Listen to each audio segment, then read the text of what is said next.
ಮನೇಲಿ ಫ್ರಿಜ್ ಇದೆಯಾ? ಹಾಗಾದ್ರೆ ಒಂದ್ಸರಿ ಚಾಕೋಬಾರ್ ಐಸ್ ಕ್ರೀಮ್ ಅನ್ನ ಟ್ರೈ ಮಾಡ್ರಿ, ಸೂಪರ್ ಆಗಿರುತ್ತೆ.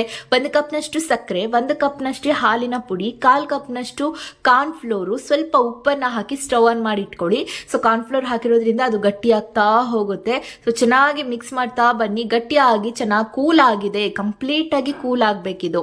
ನಂತರ ಒಂದು ಪಾತ್ರೆಗೆ ಹಾಕೊಂಡು ಈಗ ಐಸ್ ಕ್ರೀಮ್ ಕಂಟೈನರ್ಗೆ ಇದನ್ನ ಶಿಫ್ಟ್ ಮಾಡ್ಕೋಬೇಕಾಗುತ್ತೆ. ನೀವು ಪ್ಲಾಸ್ಟಿಕ್ ಬೌಲಲ್ಲೂ ಕೂಡ ಹಾಕೋಬಹುದು. ಫಾಯಿಲ್ ಪೇಪರ್, ಇನ್ನು ಸಿಲ್ವರ್ ಫಾಯಿಲ್ ಪೇಪರ್ ಅನ್ನ ಇದ್ರ ಮೇಲ್ಗಡೆ ಇಟ್ಕೊಂಡು ಸ್ಟಿಕ್ ಹಾಕಿ 8 ರಿಂದ 10 ಅವರ್ ಫ್ರಿಜ್ ಅಲ್ಲಿ ಇಟ್ಕೊಳ್ಳಿ.